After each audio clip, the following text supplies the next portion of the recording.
අයිබෝන් තරුවනේ අපි අද කතා කරන්න යන්නේ ජෛව පද්ධති තාක්ෂණ වේදයේ විෂය නිර්දේශයේ 12 වන ශ්‍රේණියට නියමිත පසුවස්සනු තාක්ෂණය කියන පාඩමේ එක් කොටසක්.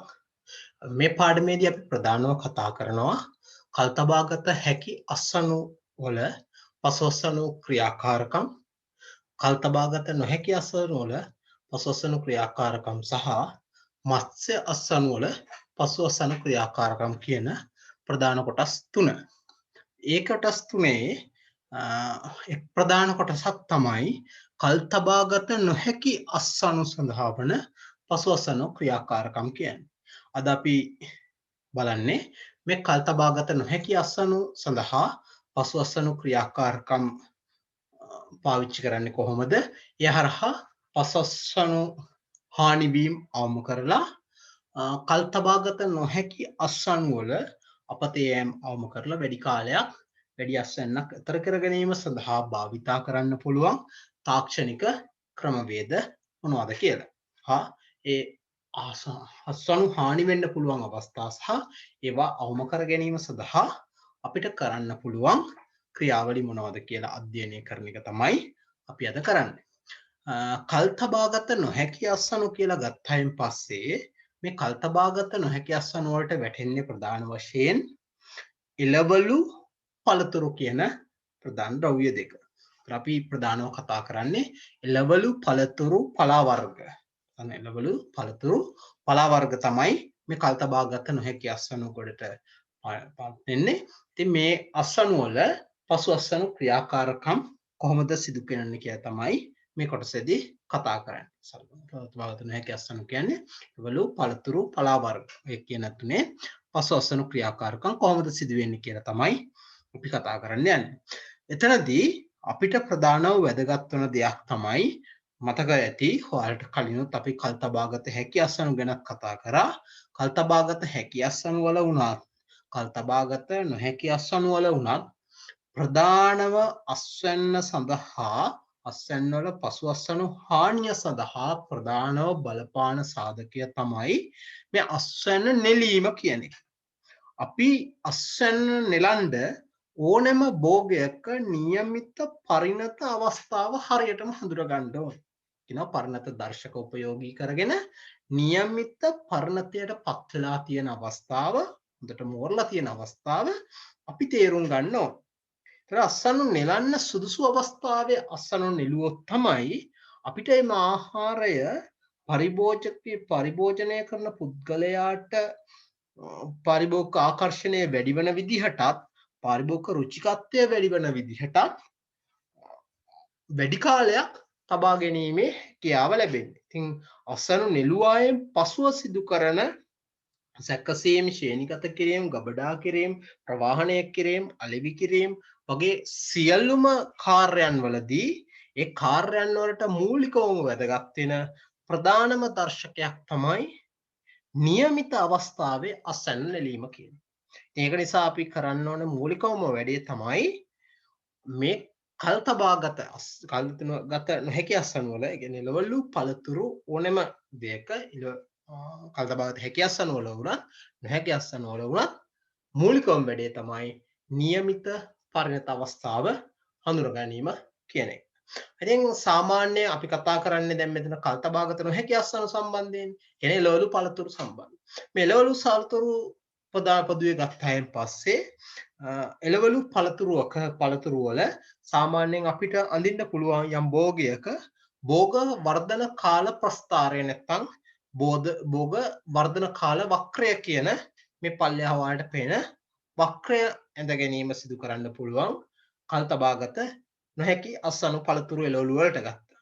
ඉතින් මේ වක්‍රයට අනුව සාමාන්‍යයෙන් මෙතන වක්‍රයේ දකින්න හම් වෙනවා එක පැත්තක වර්ධන වේගය, කාලයත් එක්ක වර්ධන වේගය වෙනස් වෙන්නේ කොහොමද කියලා තමයි මේ වක්‍රයේ ප්‍රධාන වශයෙන් දකින්න හම්බෙන්නේ.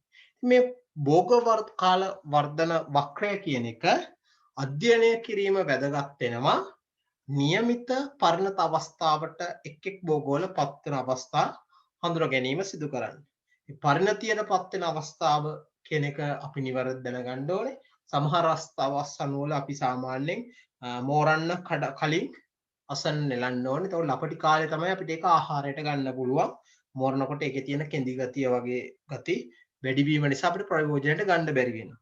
සමහර අස්සනෝ එහෙම හරියන්නේ ගහේ හොඳට මෝරපුවන් පස්සේ තමයි අපි අස්සන නෙලා ගැනීම සිදු කරන්න ඕනේ. එහෙම වුණාන් පස්සේ තමයි අපිට ඒක ආහාරයට ගන්න පුළුවනොත් වැඩි කාලයක් තබා ගැනීම සිදු කරන්න පුළුවන්. ඉතින් ඒ විදිහට බලලා අපි හරියටම පරිණත අවස්ථාවට පත් වෙන්නේ කොයි අවස්ථාවේද කියලා හඳුනගන්න අපි උපයෝගී කරගන්නවා යම් භෝගයක භෝග වර්ධන කාල වක්‍රය. ඒ වක්‍රය වාට පැහැදිලිව හඳුන ගන්න පුළුවන් අවස්ථාවන් කිහිපයක් තියෙනවා. සාමාන්‍ය භෝගයක් ක්‍රමානුකූලව වර්ධනය වෙලා කියමු ගෙඩියක් පැහෙනවා කියලා. ක්‍රමානුකූලව ලොකු වෙලා ගෙඩිය හැද්දා ලොකු වෙලා යම් අවස්ථාවක ඒ ගෙඩියේ වර්ධනය වෙන්න පුළුවන්. ඒ කියන්නේ පළතුරක් ගත්තොත් ඒ වර්ධනය වෙන්න පුළුවන් උපරිම වර්ධන අවස්ථාවකටපත් වෙනවා. මේ උපරිම වර්ධනයට පත් වුණාට පස්සේ වෙන වැඩේ තමයි ඊට පස්සේ තව ලොකු වෙන්නේ නැතුව ඒ ගෙඩිය මෝරන්න පටන් ගන්නවා. ඉතින් සාමාන්‍යයෙන් ගෙඩියක වර්ධනය වෙන්න පුළුවන් උපරිම අවස්ථාවට අපි කියනවා උපරිම වර්ධනය කියලා හඳුන්වනවා.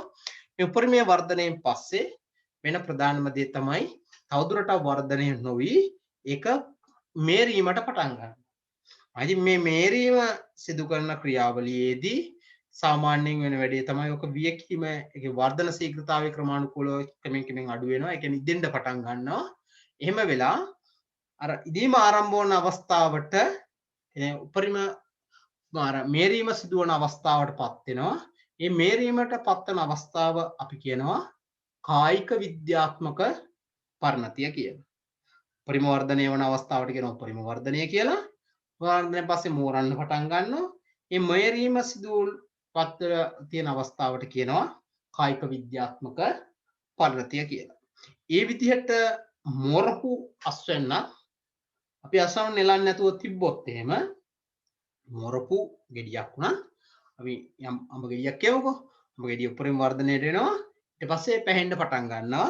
ඊට පස්සේ කායික විද්‍යාත්මක පරිණතියට හොඳට පැහිච්ච අවස්ථාවටපත් වුණාට පස්සේ අපි ඒත් අසවන නෙළුවේ නැත්තම් එහෙම ඒක ක්‍රමයෙන් දිලා ගහේම වැටීමටපත් වෙනවා. කියන්නේ ගහක් මරණයටපත් වෙනවා. ඒක පලාවක් වුණොත් මේ ගහක් ගත්තොත් ගහක උඩරින් වර්ධනයටපත් වෙනවා. ඒක මෝරනවා. ඊට පස්සේ ක්‍රමානුකූලව පියකිලා යනවා.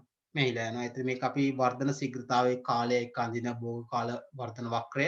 භෝගයකටත් ගන්න පුළුවන්. ඒ කියන්නේ ගහක වර්ධනයක් මේ විදිහට විස්තර කරන්න පුළුවන්. උපරිම වර්ධනයට ඇවිල්ලා කායික විද්‍යාව පරිණතයට මරණයට බාටපත් වෙනවා. ඒ වගේම තමයි ශාකයේ කොටසක් විදිහට අපි මෙතනදී කතා කරන්නේ පසුවස්සනු හානි ගැන. ඒතර මේ එළවලු පළතුරු සම්බන්ධයෙන් ඉතින් මෙතන ගහේ හැදෙන ගෙඩියක් ඒ වගේ හැදෙන ඵලයක් ගත්ත ඵලයේ සිදු වෙන්නේ ඒ ක්‍රියාවලියම තමයි. ඵලය ක්‍රමානුකූලව ගැටයෙන් අට ගන්න එක ක්‍රමානුකූලව ලොකු වෙලා උපරිම වර්ධනයකට එනවා. ඊට පස්සේ කායික විද්‍යාත්මක පරිණතයෙන් ගහ ගෙඩිය මෝරන්න පටන් ගන්නවා. මේරුවේ නැත්තම් මේරලා තියෙන ගෙඩියත් අපි අස්සන් නිලුවේ නැත්තම් ඒ ක්‍රමානුකූලව වියකිලා ගිහිල්ලා අවසානයේදී ගෙඩිය හැලෙනවා මරණයටපත් වෙලා ඉදිලා පැක් කරලා කැඩලා වැටෙනීම සිදු වෙනවා. කැඩ මරණයටපත් වීම සිදු වෙනවා. අන්න ඔය කියන ප්‍රධාන අවස්ථා ටික උපරිම වර්ධනය කායික විද්‍යා පරිණතිය සහ මරණය කියන අවස්ථා අපිට මේ වර්ධන කාල වක්‍රය ආශ්‍රයෙන් හඳුනා ගන්න පුළුවන්. සාමාන්‍යයෙන් කියනවා මේ වර්ධන කාල වක්‍රය අධ්‍යයනය කරලා ඒක උපයෝගී කරගෙන සමහර අස්සනු නෙලන අවස්ථා කිහිපයක් හඳුනගෙන තියෙනවා. කියන වර්ධන වක්‍රයට අනුව බොගල ක්‍රමයෙන් සිදුවන වර්ධනයේ අවසානයේ උපරිම වර්ධනයේ යකටපත් වීම පසු කායික විද්‍යාත්මක පරිණතියටපත් වෙනවා. කායික විද්‍යාත්මක පරිණතයෙන් පසු භෝගයෙන් පසු අනතුරු වයස්ගත වී මිය යාමට ලක් වෙනවා. ඔනම ශාකයක් ගත්තොත් ශාකයක සිදුවන ක්‍රියාවලිය තමයි. ඒක අපි ගෙඩියකටත් ගන්න පුළුවන්.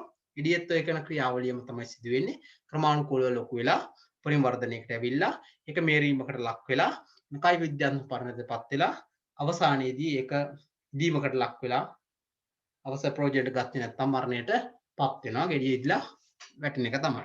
ඉහත වක්‍රයට අනුව අපි කියනවා විවිධ භෝගවල අස්සනු නෙලීමේ වක්‍රයේ විවිධ අවස්ථාවලදී අස්සනු නෙලීම සාමාන්‍යයෙන් සිදු කරන්න පුළුවන් කියලා. අපි සාමාන්‍යයෙන් භෝගවල අස්සනු නෙලන අවස්ථාව භෝගයක අසනු නෙලන අවස්ථාව මේ භෝගයක වර්ධන කාල වක්‍රය ආශ්‍රයෙන් විස්තර කරන්න පුළුවන්. මේ භෝග වර්ධන කාල වක්‍රයේ දකින්න හම්බෙන්නේ යම් යම් අවස්ථාවලට කලින් සහ පසුව අපි අසනු නෙලීම් සිදු කරනවා. ඒ අනුව බෙදෙනවා මේ අවස්ථා ප්‍රධාන අවස්ථා හතරකට බෙදෙනවා. උපරිම වර්ධනයට පෙර අසනු නෙලන භෝග කියලා භෝග සෙට් එකක් තියෙනවා. ඒකේ භෝග කියන්නේ ශාකයේ උපරිම වර්ධනයට පත් වෙන අවස්ථාවට කලින් නැත්නම් භෝගයේ උපරිම පරිණතියට පත් වෙන අවස්ථාවට කලින් අසනු නෙලන භෝග තියෙනවා. ඔය බණ්ඩක්කා වගේ ගත්තායින් පස්සේ අපි සාමාන්‍යයෙන් දළු වට තියෙනකොට තමයි අසනු නෙලන්නේ. එතකොට තමයි අර දක ඇති ඔයගොල්ලෝ වෙළඳ පොලට ගියන් පස්සෙත් අර කෙරවල කඩලා ගමයි බලන්නේ තම ලපටිද කියලා. අපි ඒකට වඩා කල් තියාගත්තොත් එහෙම වෙන වැඩේ තමයි ඔක මෝරනවා. මෙරුණයින් පස්සේ අපිට ඒ අසනු ප්‍රයෝජනයට ගන්න බෑ. බණ්ඩක්කවල රළු ගතියක් ඇති වෙනවා. ඒ කියන්නේ බුව ගතියක් ඇති වෙනවා. බෝ කියන්නේ මොරපු ගතියක් ඇති වුණාන් පස්සේ ඒක හරියට උයා ගන්නත් බෑ. හදා ගන්නත් බැරි හින්දා සාමාන්‍යයෙන් කරන වැඩේ තමයි අපි උපරිම වර්ධනයට කලින් කියන්නේ ලපටි කාලේදී තමයි අසනු නෙලන්නේ බණ්ඩක්කා වම්බටු වර්කින් වගේ ඒවා මෙතන උදාහරණ විදියට දෙනවා. ඒ වගේ ඔය අපි සාමාන්‍යයෙන් අසනු නෙලන්නේ උපරිම වර්ධනයට පෙර. ඒ වගේම සමහර අසනු කායික විද්‍යාත්මක පරිණතයට පත් වූ පසු අසනු නෙල. ගොඩක් භෝග අපි කරන්නේ උපරිම වර්ධනයට ලොකු වෙලා ඊට පස්සේ මෝරන්න පටන් ගත්තායින් පස්සේ පැහුණයින් පස්සේ පරිණත වුණාට පස්සේ තමයි අසනු නෙලන්නේ. කායික විද්‍යාත්මක පරිණත පසු අසනු නෙලන දේවල් තමයි අඹ, කෙහෙල්, වට්ටක්ක වගේ එළවලු ගත්තාම පළතුරු ගත්තාම එළවලු පළතුරු දෙකම අපි තියෙන මෙතන එළවලු පළතුරු කියන ප්‍රධාන දෙක ගැන තමයි කතා කරන්නේ.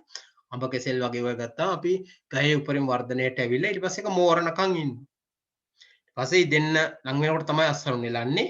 කෙහෙල් ගණන් දැක්කොත් අපි ඒකන උපරිම වර්ධනයට ඇවිල්ලා ඊට පස්සේ ඒක ක්‍රමානුකූලව පැහෙන්න තියෙනවා. එහෙම වුණාට පස්සේ තමයි අපි අසනු නෙලන්නේ. එතකොට ඒ වගේ අවස්ථාවකට අපි කියනවා කායික විද්‍යාත්මක පරිණතියට පත් වූ පසු තමයි අසනු නෙලීම සිදු කරන්නේ.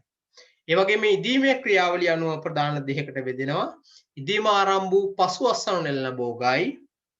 මෙතන කායික විද්‍යාත්මක පරිණතියත් එක්ක සිදුවන ක්‍රියාවලිය තමයි ඉදීම කියන ක්‍රියාවලිය සිදු වෙනවා. ඉදීම ආරම්භ වූ පසු අසනු නෙලන භෝග තියෙනවා. තක්කාලි ගස් ලැබු වගේ ඒවා තියෙනවා. ඉදීම අවසන් වූ පසු අසනු නෙලන භෝග. ඉදෙන්න පටන් ගත්තායින් පස්සේ අසනු නෙලන භෝග තියෙනවා. ඉදීම අවසන් වූ පසු අසනු නෙලන භෝග. තර මේ ඉදීම ආරම්භ වූ පසු අසනු නෙලන භෝග තමයි. ඉතින් අඹ කෙසෙල් ඒවත් අපි වැටෙන්නේ ඉදීම ආරම්භ වූ පසු අසනු නෙලන භෝග වලටම තමයි. මේ ඉදීමේ ක්‍රියාවලිය අනුව දෙකකට බෙදන්න පුළුවන්. ඉදීම ආරම්භ වූ පසු අසනු නෙලන භෝග සහ ඉදීම අවසන් වූ පසු අසනු නෙලන භෝග. අපි සමහර භෝගවල කරන්න ඕනේ වැඩක් තමයි ඉදීම ආරම්භ වෙනවත් එක්කම එක අපි අසනු නෙලන. ඒක සාමාන්‍යයෙන් අසනු නෙලපුවාන් පස්සේ ඉදීමට පාත්‍ර වෙන එළවලු පළතුරු වර්ග තියෙනවා. සාමාන්‍යයෙන් අසනු නෙළුවායින් පස්සේ ඉදීම සිදු වෙන්නේ නැති භෝග තියෙනවා. ඒවා අපි කියනවා ආන්ත උපරිම අසනු සහ ආන්ත උපරිම නොවන කියලා අසනු වර්ග දෙකක් තියෙනවා. පළතුරු අසනු එළවලු පළතුරු දෙකම ගන්නවා. ආන්ත උපරිම වන සහ ආන්ත උපරිම නොවන කියලා භෝග වර්ග දෙකක් තියෙනවා. ඒ භෝගවල තමයි මේ ක්‍රියාවලිය සිදු වෙන්නේ. ආන්ත උපරිම නොවන භෝගවල සාමාන්‍යයෙන් වෙන දෙයක් තමයි ඉදීමෙන් පසු අසනු නෙලීමෙන් පසු ඉදීමේ කියන ක්‍රියාවලිය සිදු වෙන්නේ නැහැ. අසනු නෙළුවා පස්සේ ඒ කියන්නේ non climatic fruit කියලා අපි සාමාන්‍යයෙන් ඒවට කියනවා. ආන්ත උපරිම නොවන භෝග කියන ඒවායි ඉදීම අවසන් වූ පසු තමයි, ඒ කියන්නේ කැඩුවෙන් පස්සේ ඉදෙන්නේ නැති හින්දා අපි සාමාන්‍යයෙන් කරන දෙයක් තමයි ඒවා ඉදීම අවසන් වූ පසු තමයි අසනු නෙලීමක් සාමාන්‍යයෙන් සිදු කරන්නේ. මිදි වගේ දේවල් මෙතනක මා දාලා උදාහරණ දියන් රබුටන් වගේ දේවල් ගත්තොත් අපි ඉදීම අවසන් වූ පසු තමයි අසනු නෙලීම සිදු කරන්නේ. ඒ වගේම ඔය මිදි අන්නාසි වගේ භෝගවල අපි අසනු නෙලීම සාමාන්‍යයෙන් සිදු කරනකොට කරන ප්‍රධානම වැඩේ තමයි ඉදීම අවසන් වූ පසු තමයි අසනු නෙලීම සාමාන්‍යයෙන් සිදු කරන්නේ. ඊට පස්සේ අපි කරන ඒ අනුව බෙදෙනවා මෙන්න මේ වර්ධන කාල වක්‍රය ආශ්‍රයෙන් හඳුනාගත්ත ප්‍රධාන අවස්ථා හතරක් තමයි මෙතනදී විස්තර කරේ. උපරිම වර්ධනයට පෙර අස්වනු නෙළන භෝග තියෙනවා. කායික විද්‍යාත්මක පරිදි පසු අස්වනු නෙළන භෝග තියෙනවා. එන්න මේ උපරිම වර්ධනයටත් ඉන්න කලින් අස්වනු නෙළනවා තියෙනවා. කායික විද්‍යාත්මක පරිණතියට පත් වුණාට පස්සේ අස්වනු නෙළන භෝග තියෙනවා. ඒ කායික විද්‍යාත්මක පරිණතයේ පස්සේ සිදුවන ක්‍රියාවලිය තමයි ඉදීම කියන එක. ඉදීම ආරම්භ වූ පසු අස්වනු නෙළන භෝග තියෙනවා. ඉදීම අවසන් වූ පසු ඉදිලා ඉවරුණාට පස්සේ අස්වනු නෙළන භෝග තියෙනවා. මේ මිදි දූරියන් වගේ දේවල් උත්පදින නේද? රබුටන් වගේ දේවල් උත්පදින වෙන්නේ. අන්නාසි වගේ භෝග ගත්තන් පස්සේ ඔය ලාවුළු වගේ ඒවා ගත්තාම අපි අස්වනු නෙලීම සිදු කරන්නේ ඉදීම අවසන් වූ පසු අස්වනු නෙළන භෝග කොට තමයි වැටෙන්නේ. ඉතින් අපි කරන ප්‍රධානම දේ තමයි නිවැරදිව මෙන්න මේ අවස්ථාවට පත් වුණාද කියලා. උපරිම වර්ධනයට පෙර. ඉතින් සාමාන්‍යයෙන් අර V වගේ දෙයක නම් අපි පසු මේ අපි කතා කරේ කල්තබාගත හැකි අස්වනු වල කල්තබාගත හැකි අස්වනු විදියට අපි උදාහරණයක් විදියට අරගත්තේ V වල පසු අස්වනු ක්‍රියාකාරකම් කියන එක තමයි අධ්‍යයනය කරේ. මේ V වල පසු අස්වනු ක්‍රියාකාරකම් වල නම් අපි සාමාන්‍යයෙන් එකම අවස්ථාවක පමණයි අස්වනු නෙලීම සිදු කරන්නේ. දැන් මෙතන අපි එළවලු පළතුරු කියන ඔක්කොම ශ්‍රේණියක් විදියට ගත්තයින් පස්සේ ඒවා එක එක අවස්ථාවල තමයි අස්වනු නෙලීම සිදු කරන්න ඕනේ. එතකොට ඒ භෝගයට ගැළපෙන අවස්ථාවේ අස්වනු නෙලීමක් සිදු කරන්න වෙනවා. ඒක අනුව තමයි මේක වෙනස් වෙන්නේ. ඒතර අස්වනු නෙලන අවස්ථාව භෝගය අනුව වෙනස් වෙනවා. මෙතන මූලිකවම වෙන ප්‍රධානම දේ තමයි අස්වනු නෙලන්න ඕන අවස්ථාව භෝගය අනුව වෙනස් වෙනවා. අන්නේ වෙනස් වෙන අවස්ථා හතරක් අපි මෙතනදී ප්‍රධානව කතා කරනවා. උපරිම වර්ධනයට පෙර අස්වනු නෙලන්න පුළුවන්. කායික විද්‍යාත්මක පරිණතියට පත් වූ පසු අස්වනු නෙලන්න පුළුවන්. ඊපස්සේ කියනවා ඉදීම ආරම්භ වූ පසු අස්වනු නෙලන්න පුළුවන්. ඉදීම අවසන් වූ පසු අස්වනු නෙලන්න පුළුවන්. අන්නේ විදියට භෝග ප්‍රදාන කාණ්ඩ අවස්ථා හතරක් හඳුනා ගන්න. ඉතින් අපි කරන ප්‍රධානම වැඩේ තමයි දැන් මේ අවස්ථාවලට පත් වුණාද නැද්ද කියලා. දැන් වැඩේ තියෙන්නේ මේ උපරිම අපි මේ අවස්ථා හතරක් කටින් කිව්වට දැන් මේ අවස්ථාවලට භෝග ඇවිල්ලාද නැද්ද කියලා අපි මනින්න එපා. අපි දැනගන්න ඕනේ දැකලා ඉවරලා හරි හඳුනා ගන්න ඕනේ මේ අවස්ථාව නැත්තම් පරිණත අවස්ථාව. දැන් පරිණත අවස්ථා හතරක් තමයි මේ තියෙන්නේ. මේ අවස්ථාවට ආව කියලා අපි දකින්න ඕනේ. ඒ කියන්නේ දැන් උපරිම වර්ධනයට පෙර බණ්ඩක්කා ගෙඩිය මේ වගේ කියලා අපි අඳුර ගන්න ඕනේ. අඳුර ගන්න ලක්ෂණ ටිකක් තියෙන්න ඕනේ. කායික විද්‍යාත්මක පරිණත පත් වුණාට පස්සේ අඹ ගෙඩිය මේ වගේ, කෙහෙල් ගෙඩිය මේ වගේ කියලා ලක්ෂණ ටිකක් තියෙන්න ඕනේ අපි අඳුර ගන්න දකින්න. කායික විද්‍යාවේ පරිණත පත් වුණා කියලා අපි මොකක් හරි ක්‍රමවේදකින් අඳුර ගන්න එපා. ඉදිරිය ආරම්භ වෙලා තියෙනවා කියලා අපි යම් ක්‍රමවේදකින් අඳුර. ඉදීම නම් අපිට ටක් ගාලා අඳුර ගන්න පුළුවන් පාට වේගෙන යනවා නම් ඉදීම ආරම්භ. පාට වෙලානේ. ඉදීම අවසන් වුණා පස්සේ කියන්නේ ඉදිරිය ඉවරයි. සූදත් වෙනවා. අන්න එහෙම. කියලා ඒ වගේ ලේසි ඒක නම් අඳුර ගන්න. ඒක දැක්කම අපිට දෘෂ්ටි පරීක්ෂාවෙන් කරගන්න පුළුවන්. ඒකත් දෘෂ්ටි දකින්න ඕන. ඒ විදිහට මේ පරිණත අවස්ථාවට ආව කියලා හඳුනා ගැනීම සඳහා අපි භාවිතා කරන ලක්ෂණ ටිකක් තියෙනවා. අන්න ඒවට කියනවා පරිණත අවස්ථාවට ආව කියලා හඳුනා ගැනීම සඳහා බලපාන සාධක වලට කියනවා පරිණත බව තීරණය කරන සාධක. දැන් මේ අවස්ථාවලට ආවද කියලා අපිට දැනගන්න වෙනවා. ඒ සඳහා අපි බලනවා දැන් මේ කාය උපරිම වර්ධනයට පෙර අස්වනු නෙලනවා කාය විද්‍යාව පරිණතපත් අස්වනු නෙලනවා මේ අවස්ථාවට ඇවිල්ලා තියෙනවද කියලා හඳුනා ගැනීම සඳහා භාවිතා කරන සාධක අපිට වෙන් කරන්න පුළුවන් මැනිය හැකි සාධක. ඒ කියන්නේ යම් අගයක් දීලා යම් අගයක් ආශ්‍රයෙන් මැනලා හඳුනා ගන්න පුළුවන්. මේක මේ ගොඩට මේක මේ ගොඩට කියලා දාන්න පුළුවන්.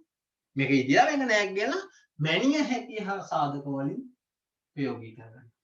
තව එකක් අපි බලනවා මැනිය නොහැකි සාධක තියෙනවා. පාට වැටිලා තියෙන එක මේ ඉදීම ආරම්භ වූ පසු කියන එක ඉදීම ඉඳලා තියෙනවා කියන එක අපිට පාට පැහැය වෙනස් වෙලා තියෙනවා. එතකොට ඒක අපි කියන්නේ මැනිය හැකි සාධකයක් නෙමෙයි. වර්ණය කියන්නේ මැනිය හැකි සාධකයක්. හැබැයි ඉදීම අවසන් වෙච්ච නම් අවසන් වෙලා කියලා හඳුන ගන්න මනින්න පුළුවන්.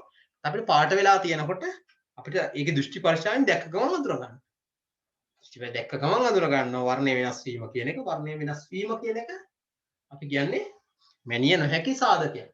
යම් අගයකින් මනින්න දෙයක් නෑ අපිට පේනකොට ටක් ගාලා අඳුර ගන්න. අන් ඒ වගේ මැනිය හැකි සාධක තියෙනවා.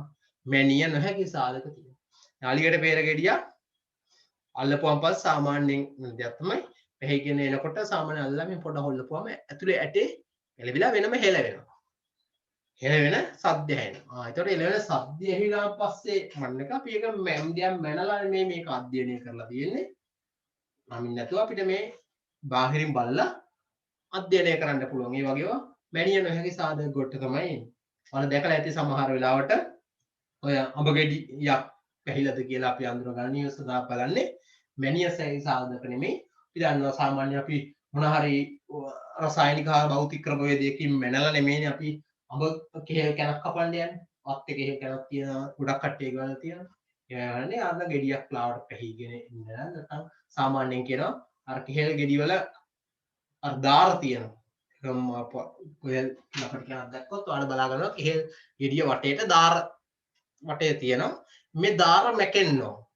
මේ වටේ පේන්න තියෙන දාර මැකෙනකන් ගෙඩිය වටේ තියෙන දාර මැකෙනකොට අපි කියනවා මේ කන මෝරලා කියන්නේ. පැහිලා තියෙන්නේ. දැන් කපන්න පුළුවන්. ඉදිලා නැති වුණත් පැහිලා තියෙන්නේ මේක කපන්න පුළුවන්. අන්නවා කැපුවාට පස්සේ අනිවාර්යෙන් ඉදෙනවා.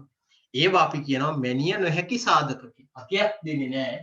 මේ අපි දෙකෙන් හඳුනා ගන්න පුළුවන් මේක පැහිලා තියෙන්නේ කියලා හඳුනා ගැනීම සඳහා භාවිතා කරනවා මැනිය නොහැකි සාධක වෙනවා. ඒවා පුද්ගලයා මත රඳා පවතින. ඒ හොඳ හැකියාවක් තියෙන එක්ස්පීරියන්ස් එක තියෙන පුද්ගලයෙක්ට පහසුවෙන් හඳුනා ගන්න පුළුවන් මේක පැහිලා. සාමාන්‍යයෙන් ඔයගොල්ලෝ දන්නවා ඇති අර සමහර කට්ටිය පොල් ගහක් යට ගියන් පස්සේ ඔයාලා සාමාන්‍ය සරල දන්න දේවල් පොල් ගහක් යට ගියන් පස්සේ පොල් ගහේ තියෙන ගෙඩියේ පාට දැකලා ගෙඩිය හැටේ දැකලා ඉවරලා එක්කෙනෙක් කියනවා අරක පැහිලා කියලා. තව කෙනෙක් සමහරලාට පැහිච්ච නැති ඒවා පෙන්නනවා. පොල් ගහේ තියෙන අර වල වල අර 4-5ක ගෙඩි කඩලා තමයි හරි වල තෝරගන්නේ සමහර. මම කෙනෙක් දැක්ක ගමන් බිමේ දාමු දෙනවා. අන්න අරක පැහිලා. අන්න මේ ගෙඩියක දා. ගෙඩියක් කඩපුවා පැහිලා. නිවැරදිව තියෙන තැන හඳුනා ගන්න. ඒක පොල් ගෙඩිය ගාවට ගිහලා මැන්නනේ නෑ. ඔය පහළ ඉඳන් හඳුනා ගන්න. අන්න ඒ වගේ සාධක අපි කියනවා මැනිය නොහැකි සාධක. පෙනුමෙන් අඳුර ගන්න පුළුවන්. හැඩයෙන් පොඩි වෙනස් වීම් තියෙන ගෙඩියේ රැලි ගතියක් ඇති වෙලා තියෙනවා නම් පාට වෙනස් වීමකට ලක් වෙලා තියෙනවා නම් සාමාන්‍යයෙන් කඩලා තියෙන එක නම් අල්ලනකොට පොඩ්ඩක් එබෙන ගතියක් එනවා නම් ඇලෙන ගතියක් එනවා නම් අන්න අපි කියනවා එහෙ ගෙඩිය අපි අල්ලලා බලනවා කඩේ ඉඳලා තියෙන දීලාද කියලා පොඩ්ඩක් අල්ලලා බලනවා අන්න එබෙනවනම් අන්න මේ ඉදිලා ඊට පස්සේ අර ඔබ එක අරගෙන යන්නේ නැහැ අපි වෙනවදියක් ගන්නවා ඒ අපි ඕගොල්ලෝ චප්ප කරලා නේ නැල්ල ඊට පස්සේ කඩේ කියලා අඳුර ගන්නත් බැරි වෙනවා ඒක වෙනම කතාවක් ඒත් අපි ඒක බලලා අපි කතා කරනවා මැනිය හැකි සාධක සහ මැනිය නොහැකි සාධක වලින් මේ පරිණත අවස්ථාවට මෙන්න මේ උපරිම වර්ධනයට හරි කායික විද්‍යාත්මක පරිණතයට අපි එන්න ඕනේ අවස්ථාව තියෙනවා. මේ අවස්ථාවට ඇවිල්ලා තියනවාද කියලා අපි මැනීම සඳහා මේ ක්‍රමවේද දෙක පාන. ඒකට තියෙනවා මැනිය නොහැකි සාධක යසන් නෙලන්නා මත රඳා පවතී. වියසින් බැලීමෙන් හෝ භෞතික වශයෙන් එළවලු හා පළතුරු වල වෙනස්කම් හඳුනගන්න. අපි ඇහෙන් බලලා හඳුන ගන්නත් පුළුවන්, අල්ලා බලලා හඳුන ගන්නත් පුළුවන්. වියසින් බැලීමෙන් හදන්න පුළුවන් පොත්තේ පැහැයේ වෙනස් වීම අඳුර ගන්න පුළුවන් මේ ඉල්ල නැති එක ඉදිච්චයක් කියලා. ප්‍රමාණයේ හා හැඩයේ වෙනස්කම් මත අඳුර ගන්න පුළුවන්. භෝගයේ කොටස් හෝ පත්‍ර වියලීම හරහා අපි කියනවා ගහේ කොළ වේලෙනවා, පැහිගෙන යනකොට ගහේ කොළ වේලෙනවා. ඒකෙන් හඳුර ගන්නත් පුළුවන්. මතු පිට පෙනුම වෙනස් වෙනවා. ගොඩක් වෙලාවට මේ කෙහෙල් වල නම් දාර මැකෙනවා. අපිට ගෙඩි වල මේ පේන්න තියෙන මේ තියෙන දාර පේන තියෙන දාර අන්නේ දාර කියන ඒවා ඉදෙන ගෙඩියේ මැකෙන්න තියෙන මැකිලා නම් අපි සාමාන්‍යයෙන් කියනවා පැහිලා කියන මේ කහ පාට වෙන්නම අවශ්‍යතාවයක් නැහැ. ඒත් කොළ පාට ආදීම අපි කපන්න පුළුවන්. එහිලා කියලා හඳුනා ගන්න පුළුවන් මේ දාර මැකෙනකොට ගහ ගෙඩියම හොඳට මෝරලා. ඉදෙන්න පටන් ගන්නවා තව ටිකක්. අන්නේම කියලා ලස්සන නෙලිම සිදු කරන්නේ. අඹ ගෙඩියක නම් සාමාන්‍යයෙන් හොඳට මෝරගෙනකොට උරහිස් ඉදි වෙනවා. ඉලික් වෙනවා කියලා කියනවා. සාමාන්‍යයෙන් මේ නැට්ට කෙලින් මෙහෙම රැකෙන්දන් පස්සේ නැට්ට පහතට පාත් කරමින් දෙපැත්තෙන් මෙන්න මේ දෙපැත්ත ඉස්සීම සිදු වෙනවා. උරහිස් ඉස්සීම සිදු වෙනවා. සාමාන්‍යයෙන් අඹ ගෙඩි දෙනකොට පැහැෙනකොට. ඒකෙන් හඳුනා ගන්න පුළුවන් අපිට සාමාන්‍ය මේ නට්ටකට පහතට පාත් වෙනවා. මේ දෙකේ දෙපැත්ත ඉස්සෙනවා. ඒකට නට්ට පොඩ ඇතුළට ගිහිල්ලා වගේ පේනවා පේනවා. ඒකෙන් අපිට පැහැදිලිව හඳුනා ගන්න පුළුවන් මේ ගෙඩි ඉදිලාද පැහිලාද තියෙන එක. අඹ ගොඩක් කඩල වල ගොඩ ගහලා තිබ්බත් ඒකෙන් අපිට තෝරනකොට පැහැදිලිව තෝරගන්න පුළුවන් පැහිච්ච අඹ මොනවද තියෙන්නේ. යන්න ගන්න අඹ වල ලපටි අඹනේ ගන්න, නැති අඹනේ යන්න ගන්න. යන්න ගන්න අඹ වල තෝරන්න යන්න එපා. ඔයාලා මේ අඹ ඔක්කොම තියෙන්නේ මෙව්වා. ඉදිච්ච අඹ තියන්න නැත්නම් හොඳට මෝරලා ඉදිච්ච අඹ හොයාගන්න තෝරන්න පුළුවන්. පැහිලා ඉදිච්ච අඹ මොනවද කියලා පැහැදිලිව වාට හොයාගන්න පුළුවන්. පැහිලා ඉදිච්ච අඹ තමයි මෙහෙම හොඳට දාර ගිහිල්ලා මෙහෙම ඇවිල්ලා තියෙන්නේ. කියන්නේ නට්ට ඇතුළට ගිහිල්ලා ගාලා තියෙන ගහේම මෝරලා තියෙනවා. බෙහෙත් දමලා ඉදලා නෙමෙයි. මේ සාමාන්‍ය කෙහෙල් වලත් ඒක ටිකක් බලන්න පුළුවන්. කෙහෙල් ලොකටම බලන්න අමාරුයි. ඒත් සාමාන්‍ය බලන්න පුළුවන්. සමහර ඒවා කාබයිට්ම ගහලා ඉදවනවනේ. ඒ ඉදවන එක වෙනස් වෙනවා. බයිට් නැතුව ඉදවන විදාන එක වෙනස් වෙනවා. මේ දාර සම්පූර්ණ හොඳට මැකිලා තියෙන ගෙඩි සාමාන්‍ය ගහේම ඉදලා තමයි ඉදලා තියෙන්නේ. පැහැදිලිව වෙන් කරලා හඳුනගන්න පුළුවන්. ඉතින් මේ PAVSෙන් බලලා අපිට යම් ලක්ෂණ වලින් මේ පරණත අවස්ථාවට නියමිත අවස්ථාවට ඇවිල්ලාද කියලා හඳුනගන්න පුළුවන්. ඒ වගේම අපි කියනවා භෞතික වශයෙන් කියන්නේ අපිට අල්ලලා බලලා භෞතික හැඩ වලින් අපිට වෙනස් වෙනවා වයනේ වෙනස් වීම ස්වභාවය කියන්නේ බෙන්ඩ වගේ පටන් ගන්නවා මෙලෙක් වෙනවා වගේ දෙනවනම් අන්න ඉදෙන්න. ශබ්දේ වෙනස් වීම අර අලිගඩ පෙය ගෙඩිය වල ඇතුලේ හැදිය ඩොඩ්ඩක් ගාලනවා පොල් ගෙඩිය නම් අහනවා අන්න ශබ්දේ වෙනස්. ඊපස්සේ කියන සුවඳ වෙනස් වීම ස්මෙල් එකක් එනවා ඉදෙන පටන් එනකොට අන්නාසියඩියක් වගේ අන්න එකකින් අපිට ටක් ගාලා මෙන්න ඉදී ගන්නවා කියලා. දැන් තියා දූරියන් වගේ ඒවා ඒ ඉදෙන සුවඳ එනවා. ඒක අපිට අඳුර ගන්න පුළුවන්. ඉතින් අපි අඳුරගන්නේ මේකෙන් යම් පරණත අවස්ථාවට ඇවිල්ලාද කියලා ඒකේ හඳුනගන්න. ඒවා ඉතින් සාමාන්‍ය අපි කියනවා යම් අගයක් දෙන්න බැරි මැනිය නොහැකි සාධක. ඒ වගේම තියෙනවා යම් ක්‍රමවේදයකට මැනලා හඳුන ගන්න පුළුවන් සාධක. ඒකට අපි කියනවා මැනිය හැකි සාධක කියලා.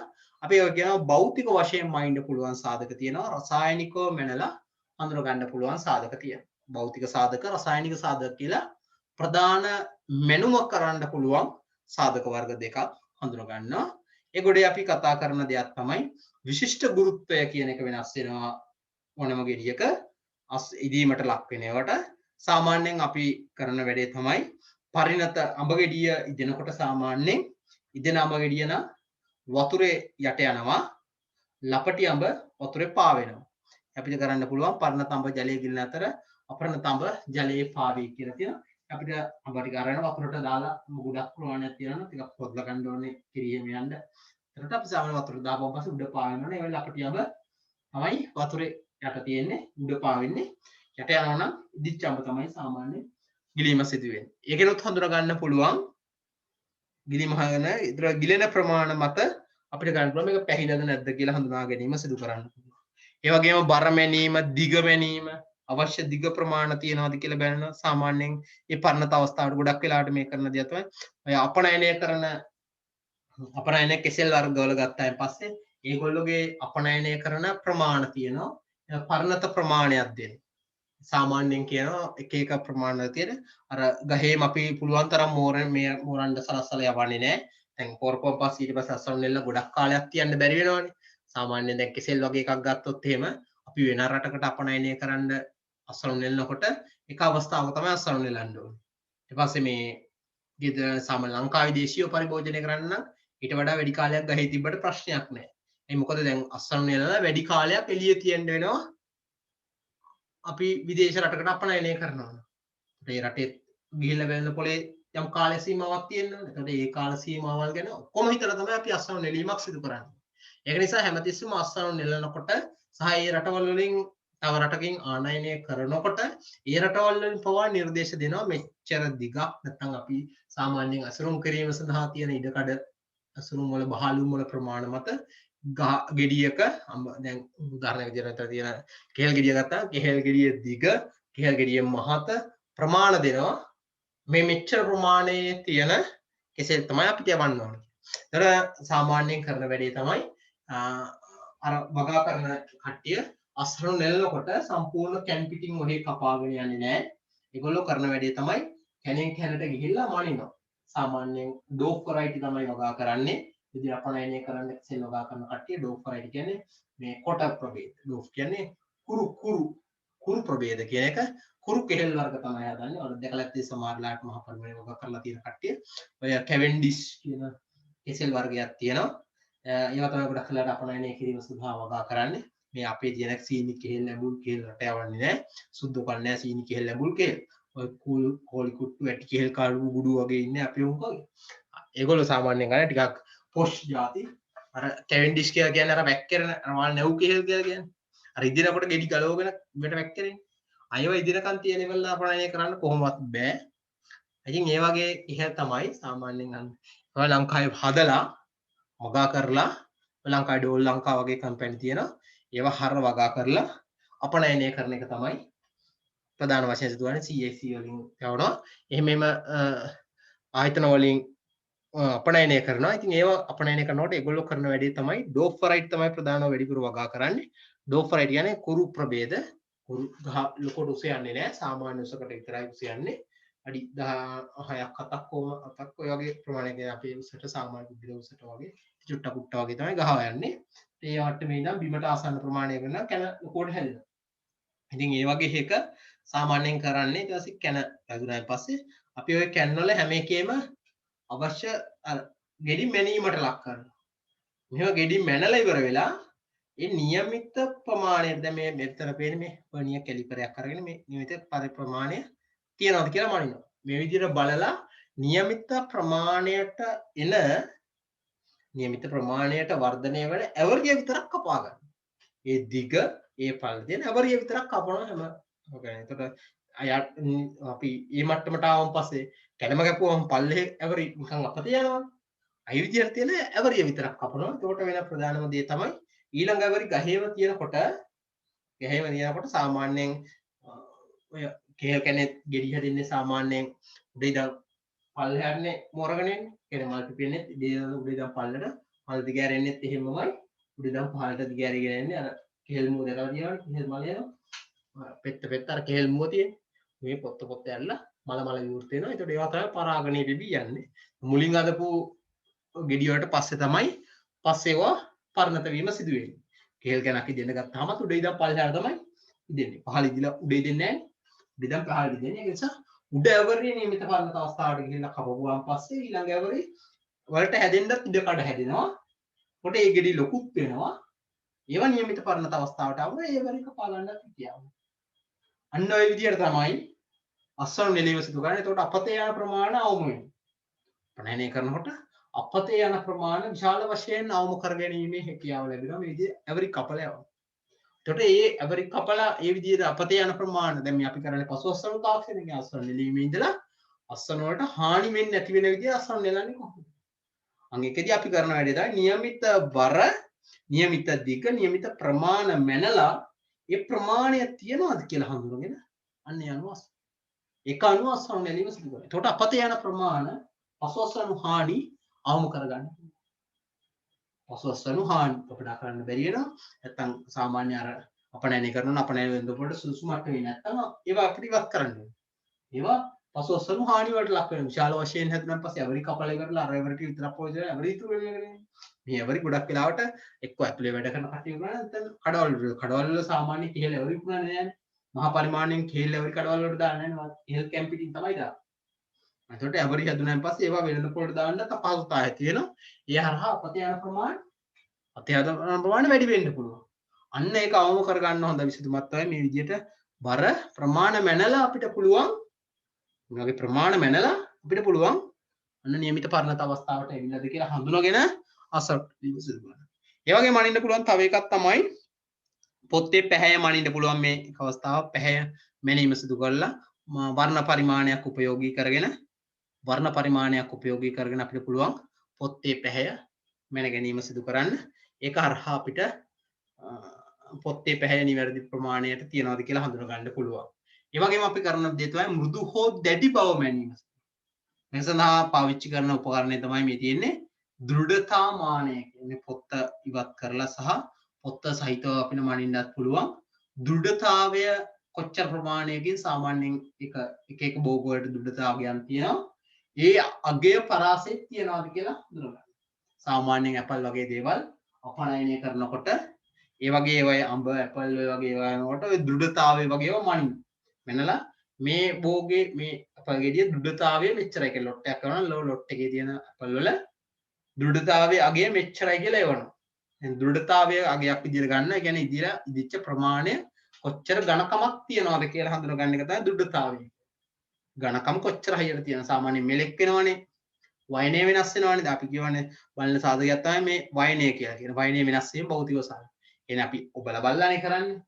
අයිදෙනවා කියන එක අපි ඒක යම් අගයකින් මනිනවා.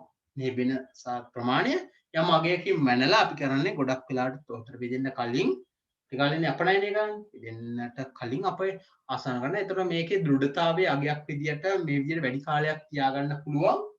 නිවැරදි දෘඩතා අගයන් හොයාගෙන තියෙනවා. ඒ දෘඩතා පරාසයන් එක එක අපි මේක පාඩමේදී අපල් දෘඩතාවය මෙච්චර අපි මේ දෘඩතාවය මෙච්චර හිමම කියලා ඉගෙන ගන්නේ නැහැ. ඒ දෘඩතාවය මැනීම කරනවා දෘඩතා මාන. මතක තියාගන්න දෘඩතා මානය තමයි මේක කියන්නේ. දෘඩතා මානය කියලා ලියාගන්න. දෘඩතා මානය කියලා ලියාගන්න. දෘඩතා මාන පාවිච්චි කරලා નિયમિત දෘඩතා අගය નિયમિત දෘඩතා අගය පරාසය තියනවාද කියලා හඳුනගන්න. බලලා අන්න ඒ හරහා යන්න පුළුවන්. දෘඩතාවය වයනය කියන එක මනීම සිදු කරන එක ප්‍රධාන උත්තරය. දෘඩතාවය මැනීම සිදු කරන්න. මේවා තමයි මැනිය හැකි භෞතික සාධක විදියට ගැනීම. විශිෂ්ට ගුරුත්වය, බර, දිග, මෘදු හෝ දැඩි බව එක මයින් මේ දෘඩතාවයෙන් දෘඩතාමානය මෘදු හෝ දැඩි බව මයින්නවා.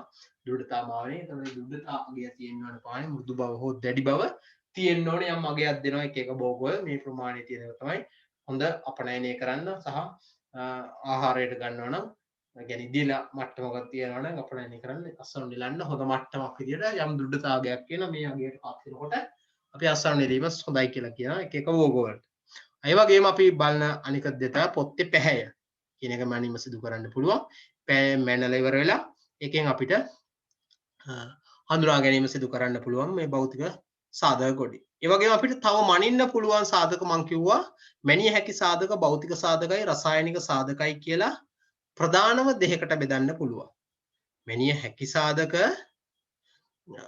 භෞතික සාධකයි රසායනික සාධකයි කියලා ප්‍රධාන දෙකකට බෙදන්නවා. රසායනික සාධක විදිහට ගන්න පුළුවන් සොඩේ අපි සාමාන්‍යයෙන් මයිනෝ එනවා මේ බ්‍රික්ස් අගය. බ්‍රික්ස් අගය මැනීම සිදු කරන්න පුළුවන්. බ්‍රික්ස් අගය කියලා කියන්නේ සාමාන්‍යයෙන් ඉදෙනකොට ඕනෙම පළතුරක් ඉදෙනකොට සාමාන්‍යයෙන් මේ ආහාරයේ තියෙන සීනි ප්‍රමාණය සීනි සාන්ද්‍රණය වැඩි වීම සිදු වෙනවා. එතකොට මේ සීනි සාන්ද්‍රණය වැඩි වෙනකොට වැඩි වෙන සීනි සාන්ද්‍රණය කොච්චර ප්‍රමාණයෙන් තියෙනවද කියලා අපිට බ්‍රික්ස් අගය මැනීම සිදු කරන්න පුළුවන්. පූර්ණ ද්‍රව්‍ය ඝන ද්‍රව්‍ය ප්‍රමාණය කියන දේ තමයි මෙතනදී ප්‍රධානම මනින්නේ. මේ බ්‍රික්ස් අගය මගේ නැත්නම් බ්‍රික්ස් මීටරය මේ තියෙන බ්‍රික්ස් මීටරය ලියා ගන්න. මේ බ්‍රික්ස් මීටරයෙන් මේ තියෙන බ්‍රික්ස් මීටරයෙන් අපි මැනීම සිදු කරනවා බ්‍රික්ස් අගය. මේ පරිණත දර්ශක මැනීම සඳහා තමයි බ්‍රික්ස් මීටරය පාවිච්චි කරන්නේ. බ්‍රික්ස් මීටරය කරන්නේ පරිණත දර්ශක මැනීම සඳහා. එතකොට මේ එක එක ආහාරයේ තියෙන්න පුළුවන් පූර්ණ ද්‍රව්‍ය ඝන ද්‍රව්‍ය ප්‍රමාණය. පූර්ණ දිය වෙන්න පුළුවන් ද්‍රව්‍ය වෙන්න පුළුවන් ඝන ද්‍රව්‍ය ප්‍රමාණය. අපි කියනවා ඒ ද්‍රව්‍ය ප්‍රමාණය තමයි කැලිම මනින්නේ. ඒක කියන්නේ අර ද්‍රව්‍ය ඝන ද්‍රව්‍ය ප්‍රමාණය කියන්නේ දිය වෙලා අපි අන්තිමට ඔය ආහාරයේ තියෙන්නේ ග්ලුකෝස්නේ. සාමාන්‍ය පිෂ්ඨය බවට පත් වෙලා තියෙන්නේ පිෂ්ඨය විදියට අපඩා වෙලා හරි මොනවා හරි තියෙන්නේ.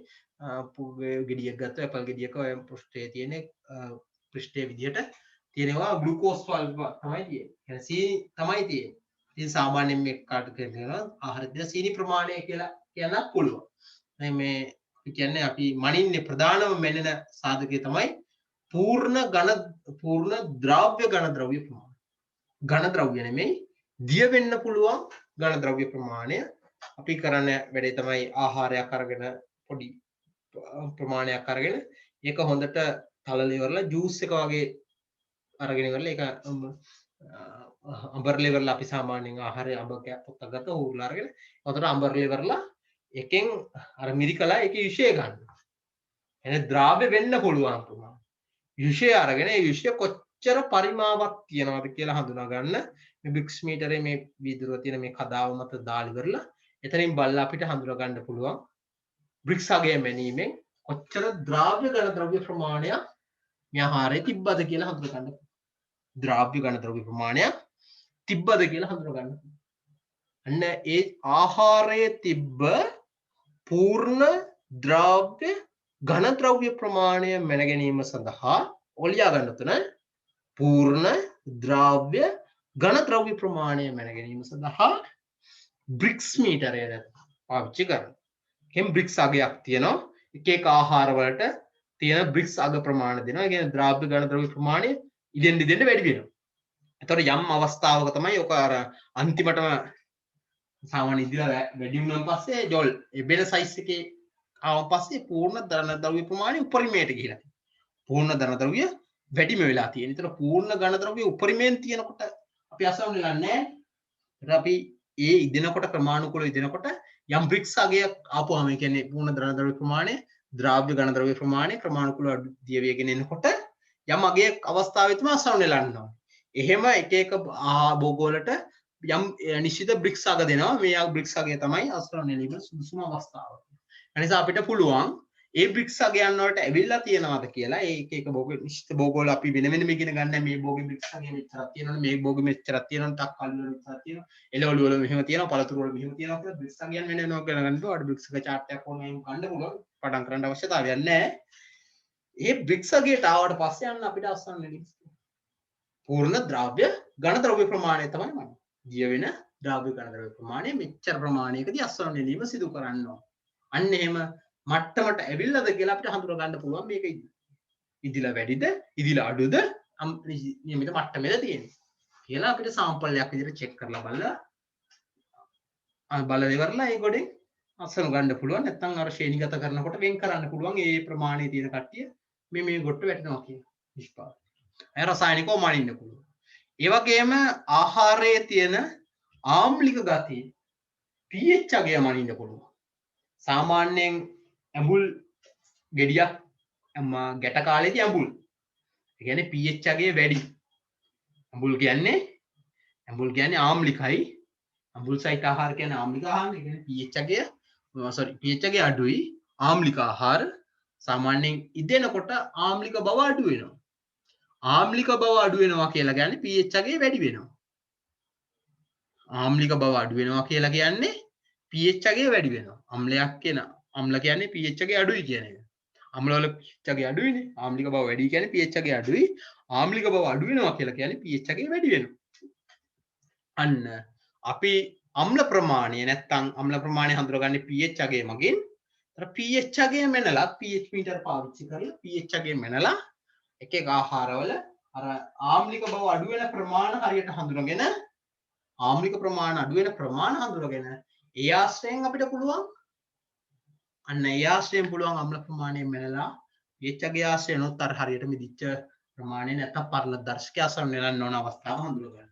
ඒ වගේම මනින්න පුළුවන් තව අවකම් ප්‍රධාන එකක් තමයි ඒක තමයි රසායනික සාධක ගොඩ දෙක තියෙන්නේ. ඊට පස්සේ මනින්න පුළුවන් තව එක සාධකයක් තියෙනවා. භෞතික සාධක තියෙනවා රසායනික සාධක තියෙනවා. තව මනින්න පුළුවන් එක සාධකයක් තමයි මේක මෙහෙම අයින් කරගන්න මේ කාලය කියන්නේ තව ප්‍රධාන සාධකයක්. මේ රසායනික සාධක කියන්නේ මේ කාලය කියන්නේ රසායනික සාධක කියන්නේ මේ කාලය කියන්නේ කාලය කියන එක මෙන්න මෙතන මෙහෙම ඊතලයක් දාලා කාලය කියලා මෙහෙම ලියන්න. අපිට මැනිය හැකි සාධක ගොඩේ තියෙනවා භෞතික සාධක රසායනික සාධක මට කියන්න බැනවා කාලය කියන තුන මනින්න පුළුවන්. කාලය මනින්න පුළුවන් නේ. භෞතික සාධක මනින්න පුළුවන් භෞතිකව පිටින් බලලා මනිය හැකි සාධක ටික මෙන්න රසායනිකව වෙනස් වෙන්න පුළුවන් ප්‍රධාන අගය තමයි බ්‍රික්ස් අගයයි අම්ල ප්‍රමාණයයි. ඊට පස්සේ ප්‍රධානව මනින්න පුළුවන් සාධකයක් තමයි කාලය මනින්න. කාලය මැනීම සිදු කරන්න පුළුවන්.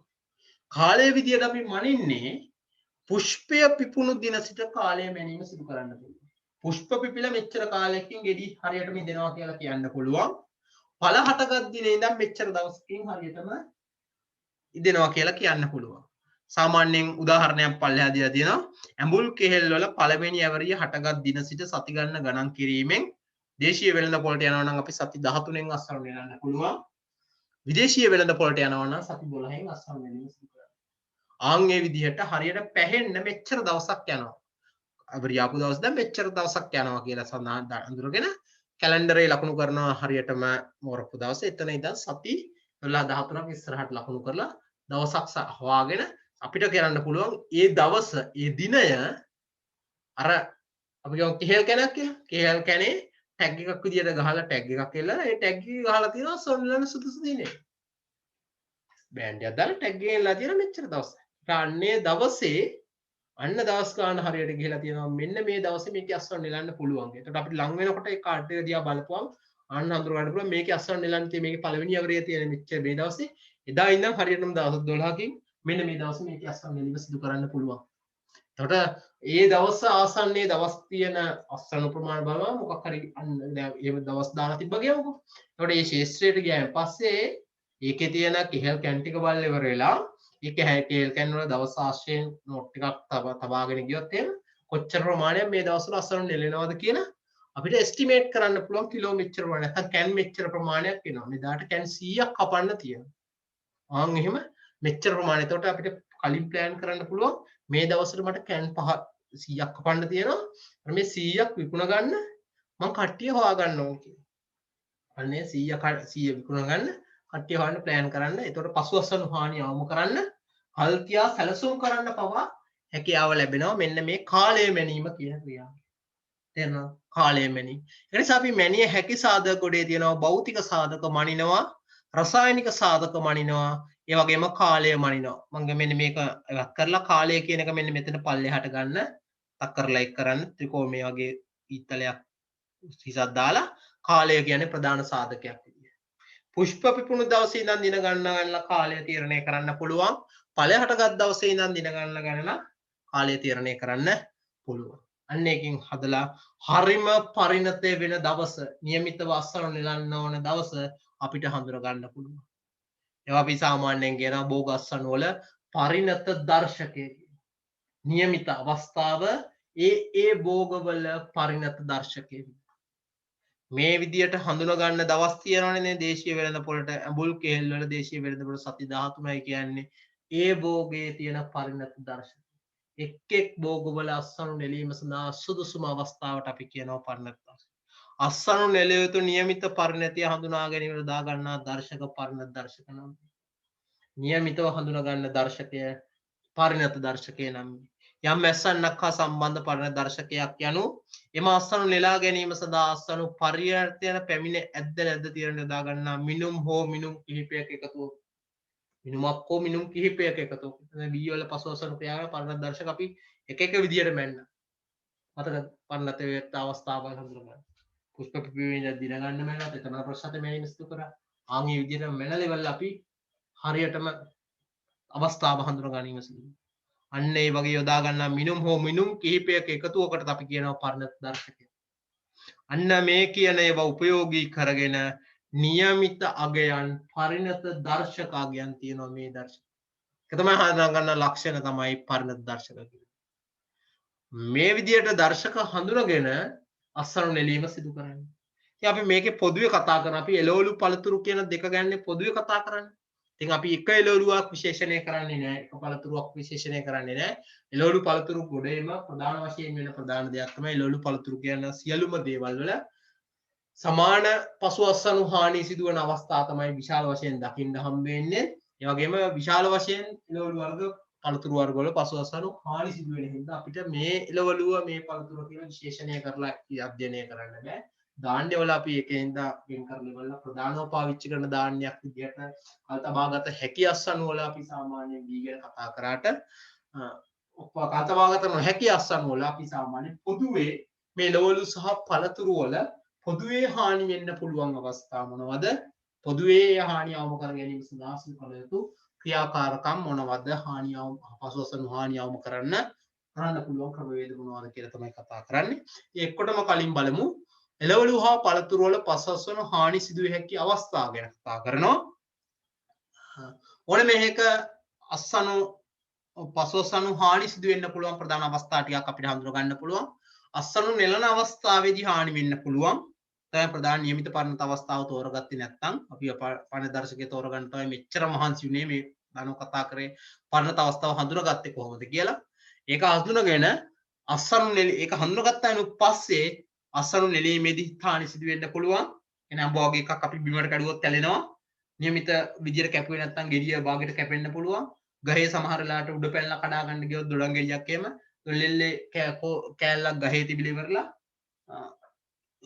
ලෙල්ලේ භාගයක් ගලවගෙන බිමට දරස් කාලේ බිමට වදින්න බෑ. උඩ පැනලා අල්ලන්න ගියොත් එහෙම පොළු ගැහුවොත් එහෙම තැලෙන්න පුළුවන්. ඒ විදියට කරන්න බෑ. අපි නියමිත ක්‍රමවේද, නියමිත උපකරණ, නියමිත ක්‍රමවේද වලින් අසවල් නෙලන්නේ. නෙලලා අපි ඔහේ බිම දාන්න බෑ. නෙලලා ගෙනල්ලා පස්වල ගෑවෙන්න තිබ්බ පසෙන් යන විසුද්ධ ජීවි ආසාදන වගේ ඒවා ඇති වෙලා ටක් ගාලා ලෙඩ ඇතිවීම සිදු වෙන්න පුළුවන්. කිරි ගලාගෙන ගිහිල්ලා සමහර වෙලාවට අඹවල ගොඩක් වෙලාවට වෙන ප්‍රධානම හානියක් තමයි අඹ කිරි ගෙඩිය පුරා ගෑවුනාන් පස්සේ පොත්ත පිච්චෙනවා. පොත්ත පිලිස්සීමට ලක් වෙනවා.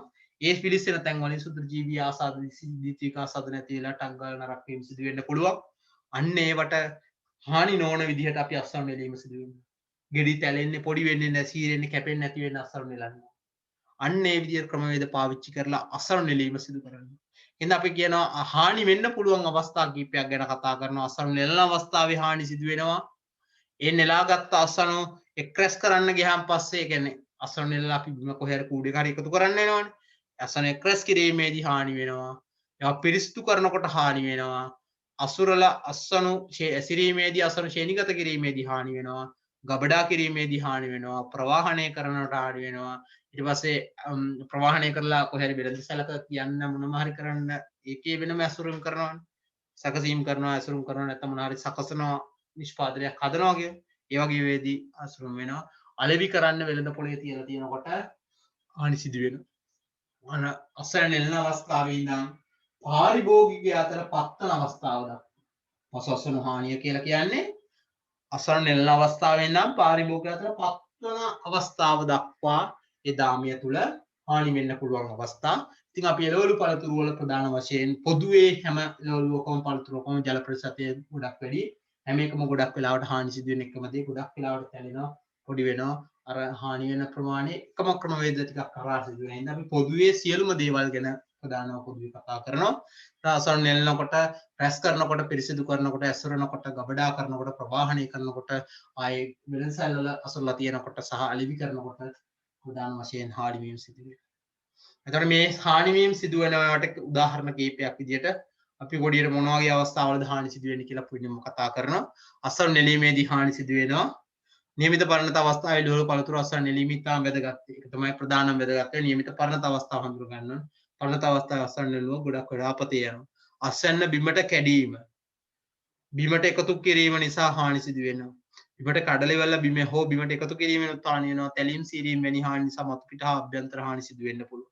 පොළොව මතු පිට එක්රස් කිරීම මගින් නොයෙක් රෝග හා පලිබෝධ හානි වලට භාජනය වෙනවා. පලිබෝධ ශුද්ධ ජීවි වගේ දේවල් ආසාදනය වෙන්න පුළුවන්. කැඩිච්ච පෘෂ්ඨ වගේ තුවාල වෙච්ච තැන් වලින් අර බිම තියෙන ද්‍රව්‍ය ආහාරයට ඇතුළු වීම සිදු වෙන්න පුළුවන්.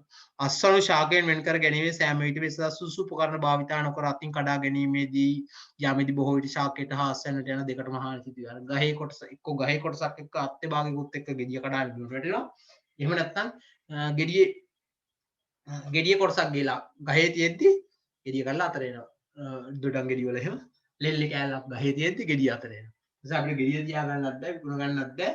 අපතේ දාන්න තමයි වෙන්නේ. නියමිත ක්‍රමවේද පාවිච්චි කරේ නැත්නම් ඔය වගේ වැඩ වෙනවා. ඒ වගේම කියනවා ඵලය හා ශාකය සම්බන්ධ වන කොටස නටුව ප්‍රමාණවත් දිගින් යුතුව නොතබා අසවනු නෙලීම මගින්ද අසවනු හානිය. අඹ උදපතම උදාහරණේ අර අඹ වල කිරි ශ්‍රාවය වෙන හින්දා අපි සාමාන්‍යයෙන් නට්ට දිගට තියලා තමයි අසවනු නෙලන්න ඕනේ. එහෙම නැත්නම් සාමාන්‍ය නට්ට ගාවින්ම ගෙඩිය ගාවින්ම කැපුවොත් එහෙම සාමාන්‍යයෙන් කිරි ගෑවෙනවා ගෙඩිය පුරාම. ඒකට හානි සිදු වෙන්න පුළුවන්. එන හානියක් සිදු වෙනවා නට්ට ගාවින්. නටුවෙන් දිගට තියලා කඩලා ඊට පස්සේ අපිට පුළුවන් ටික ගියාට පස්සේ ඉන්ද්‍රිය වේට තියලා පස්සේ නටුව කපන්න එහෙම ප්‍රශ්නයක් නැහැ. මොනවාරෝ ඉතින් බිමේදී කල්ලේ වල පැත්තක තියන්න පුළුවන්. අසුරලා දාන්න තියන්න පුළුවන්. කිරි ටික අර ගෙඩිය පුරා ගෑවෙන්නේ නැති වෙන්නේ. හැල්ල යන්න සලස්සන්න පුළුවන්. මේ වගේ දේවල් කරනවා. නැත්නම් නටුව කෙරවලින්ම කපුවන් පස්සේ නටුව ආසාදනයේ ලක් වෙලා විසුද්ධ ජීවි කොහෙන් හරි ගෑවිලා මොන හරි අතුරු ටික එතන තියේ ටක් ගාලා ගෙඩියට හානි සිදු වෙන අවස්ථාවලු දකින්න හම්බ වෙනවා. ඒ වගේ අසරණ නෙළුවෙන් පසු හිරියලියන් නිරාවරණයසේ තැබීම මගින් ජලය ඉවත් වී මැලවී යාමක් සිදු වෙන්න පුළුවන්. එළවලු පළතුරු පලා වර්ග වලට ප්‍රධාන වශයෙන් වෙන්න පුළුවන් තව වර්ගයක්. ඊට පස්සේ ඇසිරීමේදී සිදුවන හානි. ඇසිරීමේදී රෝග පලිබෝධ හානි ඇතිවන අසවනු සමග මිශ්‍ර වීමේ ඇසිරීමෙන් අනික් කාට හානි සිදු වෙනවා. එවැනි එක් එක් අසනු වර්ග සඳහා යෝග්‍ය අසුරු ද්‍රව්‍ය භාවිතා නොකිරීමේ අසුරු ප්‍රමාණ ඉක්මවා ඇසිරීම මගින්ද හානි සිදු වෙනවා. එක් එක් අසුරු තුරු අසනු වර්ග කිහිපයක් ගබඩා කිරීමෙන්ද අසනු. එක් අසුරුමක ආහාර ද්‍රව්‍ය කිහිපයක් අර්ථාපල තක්කාලික දෙයෙන් තක්කාලි තෙලෙන. උදාහරණත් එක්ක දී ඇති. ගබඩා කරනකොට හානි වෙන්නේ කොහොමද කියලා අපි කතා කරනවා. ගබඩා කිරීමේදී ගබඩා කරන ආකාරය හා ගබඩා පවත්වාගෙන තත්ත්ව මත යන කරුණු මත දෙකෙන්ම අසන්න හානි. ගබඩා පවතින තත්ත්ව මත ගබඩාවේ උෂ්ණත්වය සෑම විටම බීජවල ශ්වසන වේගයේ වැඩිවීම සංචිත ආහාර අඩු වී අස්වැන්නේ බර අඩු වෙනවා. ඒක නිසා මේ අර ගබඩාවේ નિયમિત ශ්වසන වේගය පවත්වා ගන්න උෂ්ණත්වය નિયમિત ප්‍රමාණය වලින් තියෙන්න ඕනේ. ගබඩා සහ ඇසුරුම් නිසි පරිදි පිරිසිදු තත්ත්වයේ නොතිබීම නිසා කෘමි පලිබෝධ හානි සිදු වෙන්න පුළුවන්. මීයෝ වගේ සතුන් හිටියොත් එimhe සතින් හානි සිදු වෙන්නත් පුළුවන්. අක්‍රමවත්ව සකසා ඇති ගබඩාවක ගබඩා කර ඇති අස්වැන්න අහිතකර කාලගුණ තත්ත්ව නිසා දැසගන්න වැස්සක වතුර ඇටලි වල එහෙම හානි වෙනවා. වතුරට යටවීම, තෙමීම, පලිබෝධ හානිය දෙන උෂ්ණත්ව පාලන උපක්‍රම නැතිවීම වගේ හේතු නිසා අන්න හානි සිදු වෙන්න පුළුවන්. ගබඩා කරන ආකාරය මතත් හානි සිදු වෙන්න පුළුවන්. එක මත එක වැඩිපුර පටවල ඉඩ තියනවා කියලා එක උඩ අලක් තිබ්බොත් එමේ යටම මල්ලේ තියෙන අල ගෙඩිය තැලෙනවා. තක්කාලික උඩ තියන්න ගියොත් එමේ ඔක්කොම ටික කොහොමවත් තැලෙනවා. එළවලු අනිත් ඒවත් එහෙම නම් මේ එළවලු පළතුරු ගැන කතා කරන්නේ. ගබඩාවල කොහොම ගබඩා කරා ඕක තැලෙනවා. එක උඩ එක ගහන්න බෑ. වෙනම ඈතින් ඈත තමයි කියන්නේ. නැත්නම් සාමාන්‍යයෙන් පාවිච්චි කරන ට්‍රේ තියෙනවා. එක උඩ එක තියන්න පුළුවන් ට්‍රේ එකකවත් පාවිච්චි කරලා තියන්න ඕන. එහෙම නැතුව ගොඩක් වෙලාවට වැඩිපුර පාවිච්චි කරන අඩු මුදලට හොයාගන්න පුළුවන් බෑග් වල අසුරු ලෙවල් වල ගෝණි වල ගොඩක් තාම ඔයාලා දකින්නේ සාමාන්‍ය ලංකාවේ අපි කියවන්නේ 30ක් 40ක් එළවලු පළතුරු අපතේ යනවා කියලා කියනවා. අපතේ යන ප්‍රධානම හේතුව තමයි ඕන දැකලා ඇති ඕන තරම් පාරේ එළවලු එහෙම ප්‍රවාහණය කරනවා මළු වල තමයි දාගෙන යන්නේ.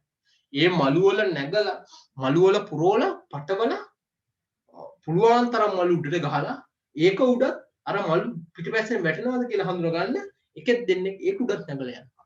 උන් දෙන්නගේ බරත් ඇරලා අර අඩියම තියෙනකොට තියනත් මොන හරි එළවලුවක් පළතුරක් බාන අවස්ථාව වෙනකොට ජෑම් වෙලා තමයි තියෙන්නේ. ඒක චප්ප වෙලා ගන්න පුළුවන් තරම් චප්ප වෙලා අඩියටම චප්ප වෙලා තමයි අඩියම තියෙන එළවලු ටික. ගොඩක් වෙලාවට ඒවා විසික් කරන්න බලාගෙනම තමයි මේගොල්ලෝ බාන්නේ. කවුරුව අඩියව තියෙන එළවලු ගන්නෙත් නෑ. තැල්ලා කියලා දන්නවා කොහොමද. නේද? ඒ ගන්න පුළුවන් වෙන්න තමයි මිලක් අරගෙන එන්නේ. ඒව කාට හරි විකුණන අඩුවට ගන්න එක්කෙනෙක් කොහෙන් හරි පැලිච්ච ඒවාක් අරගෙන යනවා. කාට හරි විකුණනවා. ඉතින් ඒ වගේ විකුණ ගන්න බැරි වෙන ඒවා කුණු ගොඩවල් වල ටොන් ගණන් විසික් කරනවා. සාමාන්‍ය මැනින් මාකට් වගේ ලොකු වෙළඳපොළවල් වල ආවසට ගියන් පස්සේ විශාල එළවලු තෝග ප්‍රමාණයක් දිනපතාම ඔය විසික් කරන්න වෙන එක තමයි වෙන්නේ. විකුණ ගන්න බැරි වුණාන් පස්සේ තැල්ල අපතිය යනවා විශාල වශයෙන් විකුණන්න විසි කරන්න වෙනවා. එතන ගබඩා කරන ආකාරය ගත්තාම බෙදෙන ගබඩා කිරීමේදී ඇසුරු ප්‍රමාණය ඉක්මවා එක මත එක තැන්පත් කිරීම නිසා යටම් පිටි ඇසුරුම් වල ඇති අසනු විනාශ වීම සිදු වෙන්න පුළුවන්. එක ළඟ හෝ එකට තබා ගබඩා කළ නොකළ යුතු භෝගයකට ගබඩා කිරීමේදී පැෂන් ෆෘට් සමග බෝන්චි ලීක්ස් වගේ ඒවාවල ගබඩා කරොත් පස්සේ ඉදෙන්න පටන් ගන්නවා. අර ඉදිලා තියෙන එකක් එක්ක තව කලකට ගබඩා කරලා අරවා නිකම් ඉදෙන්න පටන් ගන්නවා. ඒකට ඒවා පාවිච්චිට ගන්න බැරි වීම සිදු වෙනවා. ප්‍රවාහනයේදී අස්වැන්න සිදුවන හානි කියලා අපි ඔක්කොම නෙමෙයි පොඩියට හානි වෙන්න පුළුවන් අවස්ථා ගැන කියනවා. ප්‍රවාහනය සිදු කරන වාහනයේ ප්‍රමාණය ඉක්මවා වාතාශ්‍රයෙන් නොලැබෙනසේ ගබඩා කිරීමෙන් තැලීම හෝ අස්වැන්න නෙලීම. ප්‍රවාහනය කරන කොටසේ ආවරණයන් නොමැති වීම දැඩි හිරු එළියට හා වර්ෂාවට නිරාවරණය වීම නිසා අස්වැන්න විනාශ වෙන්න පුළුවන්. වාහනයේ පැටවීම හා බෑවීම ප්‍රවේශමෙන් තොරව සිදු කිරීමෙන් අස්වැන්නට හානි සිදු වෙන්න පුළුවන්. වාහනයේ අපරක්ෂාකාරී ලෙස රළු ලෙස පැදවීම වලවල් ගොඩවල් තියෙන පාරවල් වල කිසි ප්‍රමාණයක ඔහේ දඩ ගගා එහා පැත්තේ දදා මෙහා පැත්තේ දදා යනකොට ප්‍රවාහනේ දිගු වේලාවක් ගත වීම සහ දුර්වල මාර්ග පද්ධතිය නිසා අස්වැන්න වලට හානි සිදු වෙනවා. ප්‍රවාහනය කරන අස්වැන්නු මත මිනිසුන් හිඳ ගැනීම හා වෙනත් උචිත නොවන දෑ පැටවීම මගින් අස්වැන්න දැලීම සිදු වෙනවා. අපි දෙන්නේ තුන් දෙනෙක් ඕකුඩත් නැගලා යනවා අස්වැන්න ටිකක් පටවන්න. ඊට පස්සේ වාර පාරවල් උචිත පාරවල් නැතුව අර බම්පර් එහෙම තියෙන අර පාර වේගය අඩු බම්පර් හැදෙනවා ලොරි කාරයෝ යනවනේ 60 සුන්දර මට අර පිටිපස්සේ වුන් ගිහිල්ලා අර බම්පර් එකේ වේගෙ ඩංගා උඩ දාලා අර පිටිපස්සේ ලොරිය උඩ ඉන්න පිටිපස්සේ වුන් දෙන උඩ ගිහින් ෂපාන්ලගේ උඩ ගිහිල්ලා දෙඩස් කාලේ උඩ ඉවට වැටෙන්නේ අර මළු උඩම තමයි වැටෙන්නේ ජබක් මොන අඩිය තියෙන ඒවා ජර ගාලා තැන එහෙම තැලෙන ඒවා අපතේ විශාල ප්‍රමාණයක් අර වෙළඳ පොළට ආවට පස්සේ විකුණ විසික් කරන්න එක්ක තොලක වෙලෙන්දට විසික් කරන්න වෙනවා. එහෙම නැත්නම් සිල්ලර අරන් ගිහලා විකුණන්න හදන පුද්ගලයාට විසික් කරන්න වෙනවා. කොහේ හරි තැනකදී ඔය කියන එළවලු යම් ප්‍රමාණ අපතේ විසික් කර අපතේ යෑම සිදු වෙනවා. අන්න ඒ විදිහට අපතේ යාම ප්‍රධාන වශයෙන් සිදු වෙනවා. ඉතින් අපි කතා කරනවා මේ වගේ අවස්ථා ටිකක් අපිට සරලව විස්තර කරගන්න පුළුවන් මේ වගේ වෙන්න පුළුවන් අවස්ථාවල් මොන වගේ දේවල්ද අපතේ යන්න පාන්නේ කියලා. ඊට පස්සේ අපි කතා කරනවා මේ හානි අවම කර ගැනීමට අපිට කරන්න පුළුවන් උපකරණ උපක්‍රම මොනවද? ඒවා සරලයි. ඉතින් අසරණ නෙලීමේදී අපි සාමාන්‍යයෙන් කරනවා નિયમિત පරිණත අවස්ථාවට පත් වුණාට පස්සේ අසරණ නෙලනවා. ඒ වගේම ඒ සඳහා සුදුසු ක්‍රමවේද උපකරණ පාවිච්චි කරනවා. අතින් කඩාගෙන ඔහේ යන්නේ නැතුව අතින් ගල්ලගෙන උඩ පැනලා ගිහිල්ලා ලී වලින් තැල්ලෙන විදිහට කහලා ගන්න නැතුව අපි සාමාන්‍යයෙන් નિયમિત උපකරණ පාවිච්චි කරලා අසරණ නෙලීම සිදු කරනවා. නිලුවෙන් පස්සේ අපි සාමාන්‍යයෙන් බිමට එකතු කරන්නේ නැතුව සාමාන්‍ය වෙනම කූඩ පාවිච්චි කරලා ඒ කූඩ වලට අසරණ එකතු කිරීම සිදු කරනවා. අවුවේ අසරණ කියන්නේ නැතුව අපි සාමාන්‍ය සේවන ස්ථානවල අසරණ එකතු කිරීම වගේ දේවල් කරන්න පුළුවන් අසරණ නෙලීම. කියන උස්කස් වල සෑදෙන පළතුරු නෙලීම සඳහා විශේෂ නෙලීමේ උපකරණ භාවිතය වඩා සුදුසුය. යාන්ත්‍රික හානිය අවම කරගන්න පුළුවන්. අතින් අසරණ නෙලීම මෙහිදී තා නිවැරදිව පරිණත අවස්ථාව තෝරා ගැනීම හැකි නිසා නිවැරදි තේරීමද අසරණ නෙලන අවස්ථාවෙන් සිදු කළ හැකියි. අර කෙහෙල් වගේ දේවල් වල අසරණ නෙලනකොට සාමාන්‍යයෙන් කරන වැඩේ තමයි හරියටම මැනලා අරවණිය කැලිපරේ කියමු. පල්ලම් මැනලා උසත් මැනලා નિયમિત අවදි විතරක් කපාගෙන යනවා. ඒක හානි වෙනවද? නැහැ. අනිත් ඒවා ටිකත් එහෙම ඉතුරු වෙනවා. ඒවා තැලෙන්නේ පොඩි වෙන්නේ එහෙම ප්‍රශ්නයක් නැහැ. નિયમિત අනිත්‍යව ඉතුරුත් වෙනවා. Tamanට ඕනේ අවධිය විතරක් අරගෙන ගිහිල්ලා තමන් ප්‍රොජෙක්ට් සඳහා අපනයනය කරනවා නම් ඒ කාර්යයන් සඳහා පාවිච්චි කරන්න පුළුවන්. අසරණ නෙලීමේදී කාඩ්බෝඩ් පෙට්ටි, ප්ලාස්ටික් පණිට්ටු වැනි తాවකාලික ඇසුරුම් කළ හැකි උපකරණ භාවිතා කරනවා. අපේ ඇසුරුම එකතු කරගන්න බිම තියන්නේ නැතුව අපි නෙලා ගන්නාලා දසන හිරු එළිය නිරාවරණය නොවන සිටින්න. අන්න ඒ වගේ දේවල් කරන්න පුළුවන් අසරණ නෙලීමේදී හානි වෙන්නේ කවම කරන්න.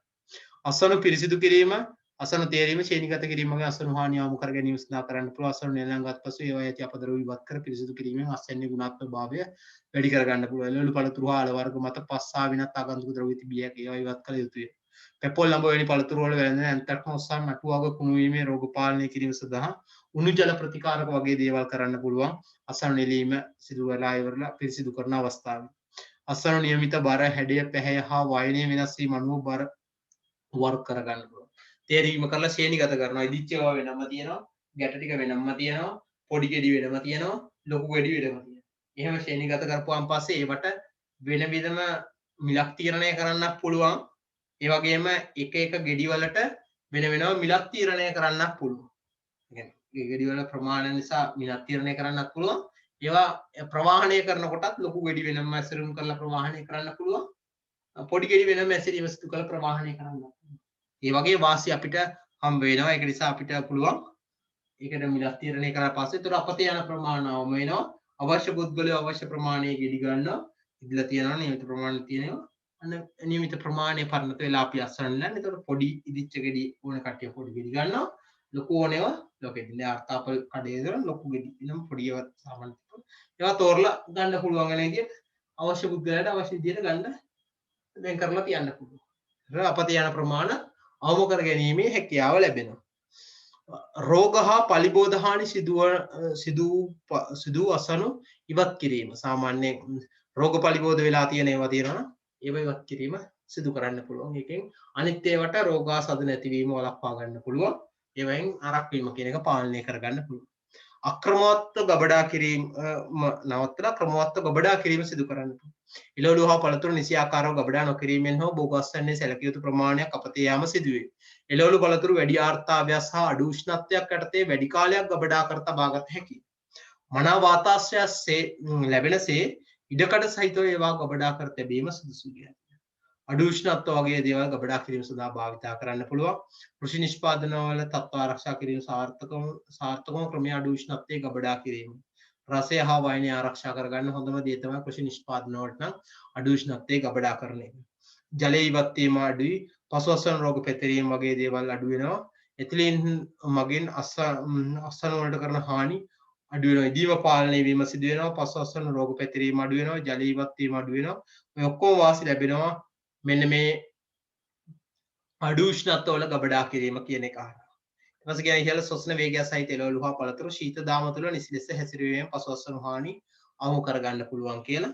ශීත දාම කියලා අපි සාමාන්‍යයෙන් හඳුන්වන්නේ අපි අසරණ නෙලන අවස්ථාවේ ඉඳන් සාමාන්‍යයෙන් අපනයනය කරන භෝග වල තමයි ගොඩක් වෙලාවට ශීත දාම පාවිච්චි කරන්නේ.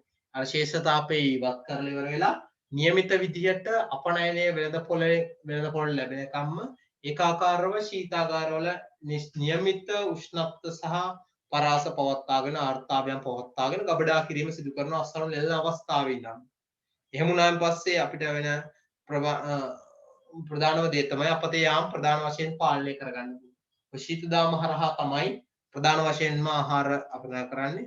දැන් අපි සාමාන්‍ය මේ වගේ නිෂ්පාදනයක් ගත්තාන් පස්සේ ඇසුරුම් කරන තැනට අපි ගන්නකොට අරගෙන ගිහින් ලෙවල්ලා පිරිසිදු කරලෙවල්ලා මූලින්ම කරන වැඩේ තමයි මේ ශේෂ්ඨතාපය ඉවත් කරන්න. ඒ කියන්නේ සාමාන්‍ය පරිසරයේ තිබ්බ අධික උෂ්ණත්වය කියන එක අඩු කරලා ඔය ආහාරයේ ක්‍රියාකාරීත්වය සාමාන්‍යයෙන් උෂ්ණත්වය වැඩි වෙනකොට ආහාරක අභ්‍යන්තරයේ තියෙන අර ඉදීමේ ක්‍රියාවලිය වේගවත් වෙනවා, එන්සයිම් වල ක්‍රියාකාරීත්වය වේගවත් වෙනවා.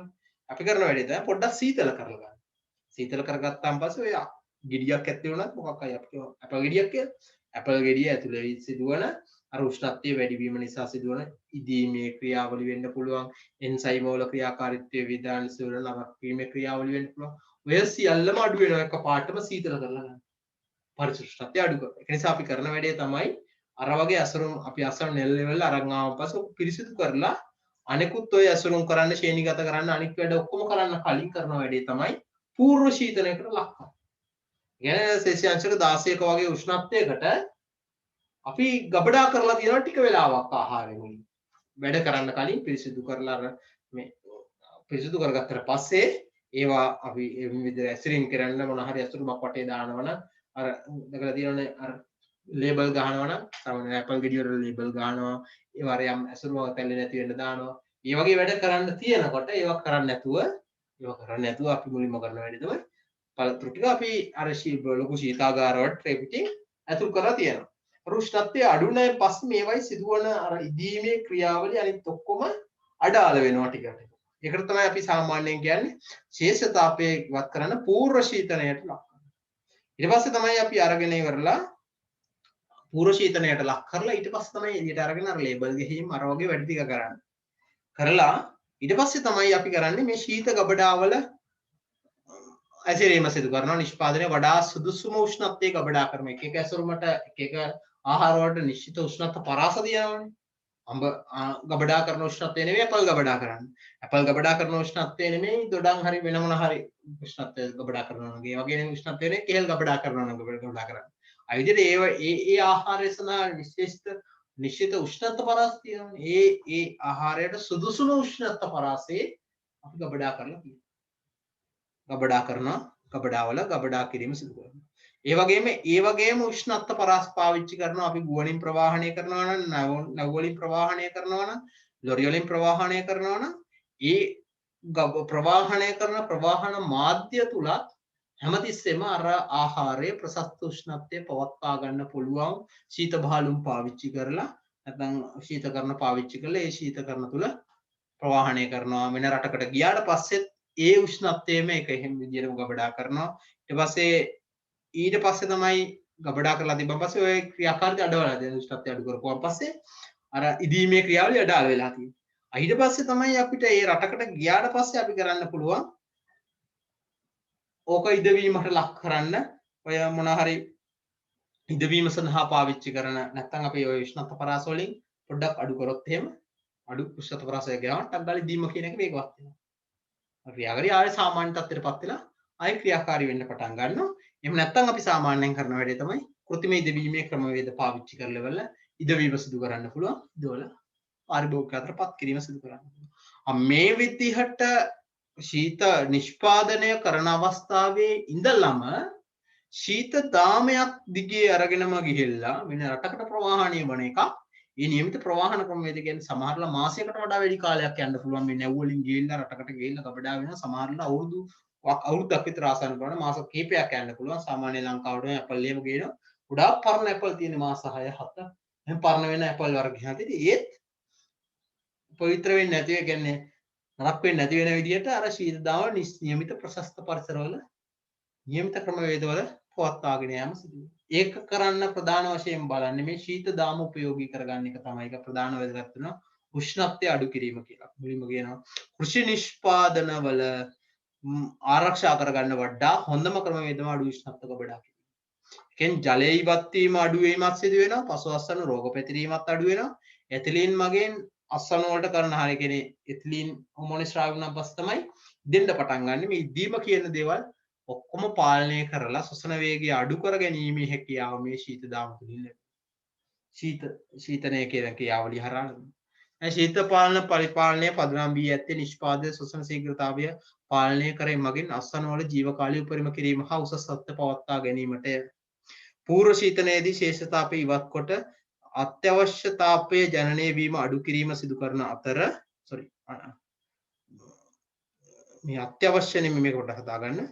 පූර්ව ශීතනයේදී ශේෂ තාපය ඉවත් කර අනවශ්‍ය තාපය ජනනය වීම අඩු කිරීම සිදුවන අතර මෙමගින් නිෂ්පාදනය ඉක්මනින් ශීතනයේ පැය 48ක් අවශ්‍ය හෝ ඊට අඩුවෙන් අවශ්‍ය කරන ගබඩා උෂ්ණත්වයට පත් කිරීම සිදු කරගත හැකියි. වඩා සුදුසුම උෂ්ණත්වයේදී ශීත ගබඩා කිරීම මගින් ගබඩා කාලය දීර්ඝ කරන අතර එමගින් නිෂ්පාදන ප්‍රවාහනය කිරීමද පහසු කරයි.